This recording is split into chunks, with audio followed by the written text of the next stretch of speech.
CCN ನ್ಯೂಸ್ಗೆ ಸ್ವಾಗತ. ನಾನು ಸ್ನೇಹರಾಜ್. ಇಂದಿನ ಮುಖ್ಯಾಂಶಗಳು: ಮಾಂಜಾ ದಾರಕ್ಕೆ ಸಿಲುಕಿ ನೆರಳಾಡಿ ಪ್ರಾಣ ಬಿಟ್ಟ ಬೈಕ್ ಸವಾರ. ಮಾಂಜಾ ದಾರ ಮಾರಾಟ ಮಾಡಿದರೆ ಕ್ರಮ, ಪ್ರದೀಪ್ ಗುಂಟಿ. ಹಿರಿಯ ಪತ್ರಕರ್ತ ನಾಗಶೆಟ್ಟಿ ಧರಂಪುರೆ ಮನೆಗೆ ಸಚಿವ ರಹೀಂ ಖಾನ್ ಭೇಟಿ. ಬೀದರ್ ಜಿಲ್ಲೆಯ ಚಿಟಗುಪ್ಪ ತಾಲೂಕಿನ ವ್ಯಾಪ್ತಿಯಲ್ಲಿ ಬರುವ ತಾಳ್ಮಡಿಗಿ ಬ್ರಿಡ್ಜ್ ಬಳಿ ರಸ್ತೆ ಮಧ್ಯೆ ನರಳಾಡಿ ಬೈಕ್ ಸವಾರ ಪ್ರಾಣ ಬಿಟ್ಟ ಘಟನೆಯು ನಡೆದಿದೆ. ಬೀದರ್ ತಾಲೂಕಿನ ಬಂಬುಳ್ಗಿ ಗ್ರಾಮದ 48 ವರ್ಷದ ಸಂಜು ಕುಮಾರ್ ಹೊಸಮನಿ ಸಾವನ್ನಪ್ಪಿದ್ದಾರೆ. ಬಂಬುಳ್ಗಿಯಿಂದ ಹುಮ್ನಾಬಾದ್ ಕಡೆಗೆ ಹೋಗುತ್ತಿದ್ದ ಬೈಕ್ ಸವಾರ ಕೊರಳಿಗೆ ಸಿಲುಕಿದ ಮಾಂಜಾ ದಾರವೇ ಕೊನೆಗೆ ಒಂದು ಪ್ರಾಣ ತೆಗೆದುಕೊಂಡಿದೆ. ರಸ್ತೆ ಮಧ್ಯೆ ಬಿದ್ದಿದ್ದ ಗಾಳಿಪಟದ ದಾರಕ್ಕೆ ವಾಹನ ಸವಾರ ಸಿಲುಕಿದ. ಗಾಳಿಪಟದ ದಾರಕ್ಕೆ ಸಿಲುಕಿದ ವಾಹನ ಸವಾರ ರಸ್ತೆ ತುಂಬೆಲ್ಲ ರಕ್ತ ಹರಡಿತ್ತು. ಗಾಯಗೊಂಡು ನರಳಾಡುತ್ತಿದ್ದು ಮಗಳಿಗೆ ಕರೆ ಮಾಡಿ ಮಾತಾಡಿ ಸಂಜು ಕುಮಾರ್ ಮೃತಪಟ್ಟಿದ್ದಾರೆ. ಸ್ಥಳದಲ್ಲಿ ಮೃತನ ಸಂಬಂಧಿಕರ ಆಕ್ರಂದನ ಮುಗಿಲು ಮುಟ್ಟಿತ್ತು. ಮನ್ನಾರ್ಕೆರೆ ಠಾಣೆಯಲ್ಲಿ ಪ್ರಕರಣ ದಾಖಲಾಗಿದೆ.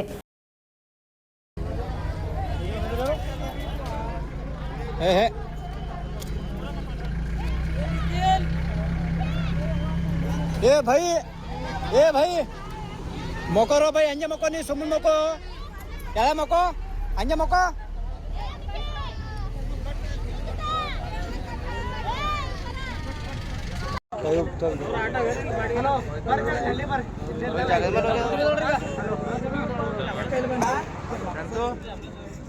ಉಂಗುರದ ನಾ ಇಲ್ಲ ಬರ್ರಿ ಉಂಗುರದ आटे कौन सा आटो देखने बुलाएंगे सर तुम्हारे एम्बुलेंस कहीं को नहीं आ रहे. एक 4-5 ऑलरेडी केस तुम्हारे एम्बुलेंस और पुलिस वाले भी नहीं आ रहे कहते हैं. एम्बुलेंस ये जो आग हो गया ना तुम्हारे को 112 वाले भी कॉल नहीं उठा रहे बोल को कंप्लेंट कर रहे समझे नहीं. बिजी रहते क्या एक होते बिजी नहीं सर. ऑलरेडी 2-3 केस में सुनने आया हाँ.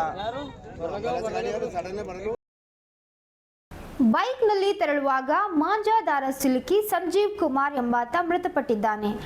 ಗಾಳಿಪಟ ಹಾರಾಟಕ್ಕೆ ಬಳಸುವ ಮಾಂಜಾ ದಾರ ಜಿಲ್ಲೆಯಾದ್ಯಂತ ನಿಷೇಧಿಸಿದೆ. ಸಂಕ್ರಾಂತಿ ಹಬ್ಬದಲ್ಲಿ ಗಾಳಿಪಟ ಹಾರಿಸಲು ಯಾರೂ ಅಪಾಯಕಾರಿ ಮಾಂಜಾ ದಾರ ಬಳಸಬಾರದು ಎಂದು ಜಿಲ್ಲಾ ಪೊಲೀಸ್ ವರಿಷ್ಠಾಧಿಕಾರಿ ಪ್ರದೀಪ್ ಗುಂಟಿ ತಿಳಿಸಿದರು. ಮಾಂಜಾ ದಾರಕ್ಕೆ ಸಿಲುಕಿ ಬೈಕ್ ಸವಾರ ಪ್ರಾಣ ಕಳೆದುಕೊಂಡ ನಂತರ ಈ ಕುರಿತು ಮಾಧ್ಯಮ ಪ್ರತಿನಿಧಿಗಳೊಂದಿಗೆ ಮಾತನಾಡಿ ಅವರು ಈ ಕುರಿತು ಜಿಲ್ಲೆಯಾದ್ಯಂತ ಜನರಲ್ಲಿ ಜಾಗೃತಿ ಮೂಡಿಸಲಾಗುತ್ತಿದೆ ಎಂದರು. ಆದರೂ ಅಂಗಡಿಗಳಲ್ಲಿ ಕದ್ದು ಮುಚ್ಚಿ ಮಾರಾಟ ಮಾಡುತ್ತಿರುವುದು ಗಮನಕ್ಕೆ ಬಂದಿದೆ. ಈಗಾಗಲೇ ಕೆಲವು ಕಡೆಗಳಲ್ಲಿ ಮಾಂಜಾ ದಾರವನ್ನು ವಶಪಡಿಸಿಕೊಂಡು ಕ್ರಮ ಕೈಗೊಂಡಿದ್ದೇವೆ ಎಂದು ಹೇಳಿದರು. ದಯವಿಟ್ಟು ಮಾಂಜಾ ದಾರವನ್ನು ಯಾರೂ ಮಾರಾಟ ಮಾಡಬಾರದು ಎಂದು ವ್ಯಾಪಾರಸ್ಥರಲ್ಲಿ ಅವರು ಮನವಿ ಮಾಡಿದ್ದಾರೆ. ಒಂದು ವೇಳೆ ಮಾರಾಟ ಮಾಡುವುದು ಕಂಡು ಬಂದಲ್ಲಿ ಕ್ರಮ ಕೈಗೊಳ್ಳುವುದಾಗಿ ಎಂದು ಎಚ್ಚರಿಕೆ ನೀಡಿದ್ದಾರೆ. ಇವತ್ತು 11 ಗಂಟೆಗೆ ನಮ್ಮ ನ್ಯಾಷನಲ್ ಹೈವೇ ಮೇಲೆ ಒಂದು ಘಟನೆ ನಡೆದಿದೆ. ಸಂಜೀವ್ ಕುಮಾರ್ ಅಂತ 48 ವರ್ಷದ ಒಬ್ಬರು ಬೈಕ್ ಮೇಲೆ ಹೋಗ್ತಿರುವಾಗ ಮಾಂಜಾ ವೈರು ಕುತ್ತಿಗೆಗೆ ಕಟ್ಟಾಗಿ ಅಲ್ಲೇ ಬಿದ್ದು ಸಾವನ್ನಪ್ಪಿದ್ದಾರೆ ಅನ್ನುವ ಒಂದು ಪ್ರಕರಣ ನಮ್ಮ ಗಮನಕ್ಕೆ ಬಂದಿದೆ. ಅವರು ಬೈಕ್ ಮೇಲೆ ಹೋಗ್ತಿರುವಾಗ ಆಗಲೇ ರೋಡ್ ಮೇಲೆ ಬಿದ್ದಿದ್ದ ಒಂದು ಮಾಂಜಾ ವೈರು ಅವರ ಕುತ್ತಿಗೆಗೆ ಸುತ್ತಿಕೊಂಡು ಅಲ್ಲೇ ಬಿದ್ದು ಕಟ್ಟಾಗಿ ಅಲ್ಲೇ ಬಿದ್ದು ಸಾವನ್ನಪ್ಪಿದ್ದಾರೆ ಅಂತ ಗೊತ್ತಾಯಿತು. ಈಗಾಗಲೇ ನಾವು 3 ದಿನದಿಂದ ಒಂದು ಡ್ರೈವ್ ಮಾಡ್ತಾ ಇದ್ದೇವೆ ನಮ್ಮ ಇಡೀ ಜಿಲ್ಲೆಯಲ್ಲಿ. ಸಂಕ್ರಾಂತಿ ಹಬ್ಬದ ಪ್ರಯುಕ್ತ ಗಾಳಿಪಟವನ್ನು ಹಾರಿಸುವ ವಿಷಯದಲ್ಲಿ ಈ ಮಾಂಜಾ ದಾರವನ್ನು ಯೂಸ್ ಮಾಡುವುದು ನಿಷಿದ್ಧ ಮಾಡಲಾಗಿದೆ ಈಗಾಗಲೇ. ಆದರೂ ಸಹ ಕೆಲವು ಅಂಗಡಿಗಳು ಈ ದಾರವನ್ನು ಮಾರುತ್ತಿದ್ದು ನಮ್ಗೆ ಬಂದಿದೆ. 2-3 ಕಡೆ ನಾವು ಸೀಸ್ ಮಾಡಿದ್ದೆವು ಕೂಡ.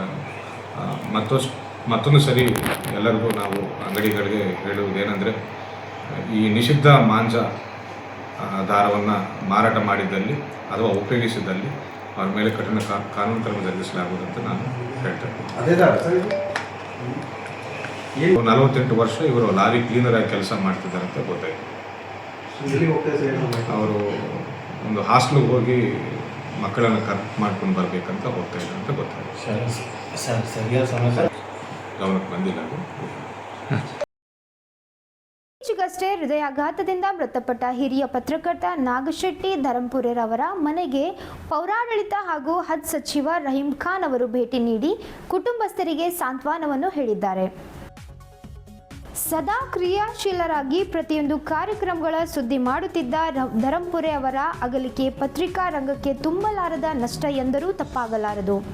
ಆದರೆ ವಿಧಿ ಆಟ ಇಂದು ಅವರು ನಮ್ಮನ್ನು ಅಗಲಿದ್ದಾರೆ.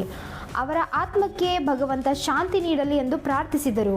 ನಂತರ ಕುಟುಂಬಸ್ಥರಿಗೆ ಧೈರ್ಯ ಹೇಳಿದ ಸಚಿವರು ವೈಯಕ್ತಿಕವಾಗಿ 1 ಲಕ್ಷ ಧನ ಸಹಾಯ ಮಾಡಿದರು ಹಾಗೂ ಧರಂಪುರೆ ಅವರ ಮಗಳ ಶಿಕ್ಷಣದ ಸಂಪೂರ್ಣ ವೆಚ್ಚವನ್ನು ಭರಿಸುವುದಾಗಿ ಭರವಸೆಯನ್ನು ನೀಡಿದರು. ನೀವು ಮಾಡಿ ಮತ್ತೆ ನೀಟ್ ಮಾಡ್ರಿ ಹಾಂ ಏನೋ ಮಾಡ್ಸಲಿ ಒಂದು ನೀಟ್ ಆಲ್ಸೋ ಹಾಂ ಹಂಗೆ ಮಾಡ್ಸಲಿ नीचे अभी इनको इसके बाद मास्टर करना होगा कैसा अभी फरवरी में शादी से बच्चे की काम पे क्रिस्टल खुद लेके हाँ गुनाली के हैं वो नागसेटी का बहन का नहीं ऐसा कर जिम्मेदारी पैसा तो करना कष्ट उठा के अभी इनको चलता लंबा टाइम इनका थोड़ा एमबीबीएस करने का ಹೋಗೋರು ಬಂದಿದ್ದೀವಿ ಒಂದು 5 ವರ್ಷ ಇರಬೇಕು.